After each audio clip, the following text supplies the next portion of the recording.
ये सत्य कथा आज से 2600 साल पूर्व में घटित हुई, जो बहुत ही प्रचलित है। ये कथा किसा गौतमी नामक एक स्त्री का है। उसे एक पुत्र का लाभ हुआ। एक ही बेटा होने के कारण अपने पुत्र को अपनी जान से ज्यादा प्यार की।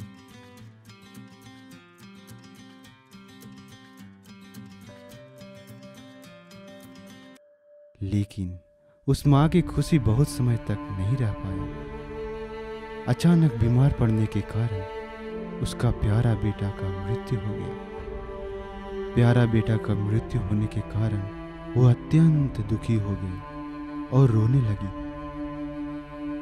वो अपने बच्चे का इलाज करवाने के लिए नगर की ओर दौड़ी।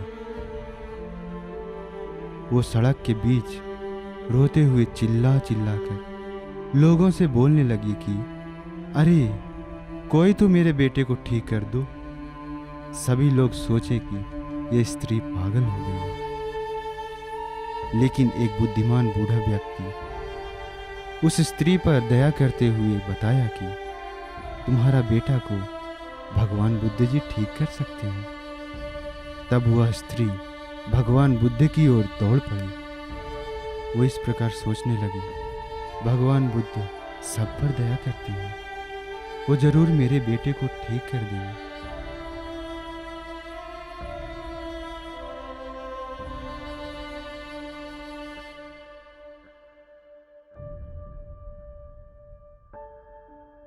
वो भगवान बुद्ध के शांत और सुंदर रूप को देखकर आश्चर्य हुई।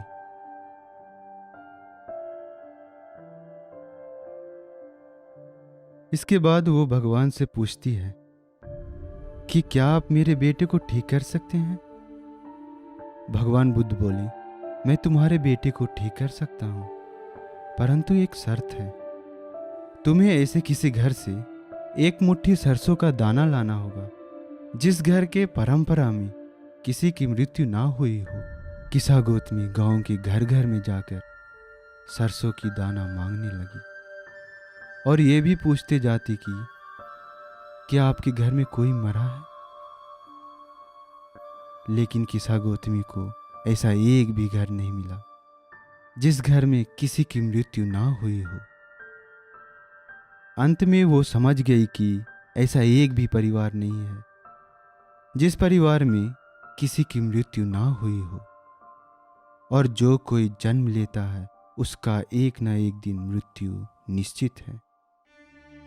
वो अपने बच्चे को शमशान घाट में गाड़कर भगवान के पास आती है और कहती है, हे भगवान, जो मैं अपनी जिंदगी में कभी नहीं समझ पाई थी, आज मैं वो समझ गई। बेटे के ऊपर अत्यधिक प्यार होने के कारण ही मेरा मन भटक गया था, इसलिए मैं सत्य स्वीकार नहीं कर पा रही थी।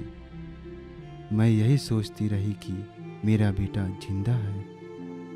हे भगवान, आपके बताए उपाय से मैं समझ गई कि एक ना एक दिन सबका मृत्यु निश्चित है, इसलिए मेरा बेटा भी मर गया।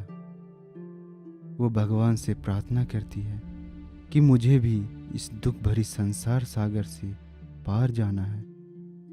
भगवान बुद्ध जी उसको ज्ञान बताते हैं। वो श्रोतापन्न हो गई। बाद में किसा गौतमी भिक्षुणी आश्रम में जाकर भिक्षुणी बन गई।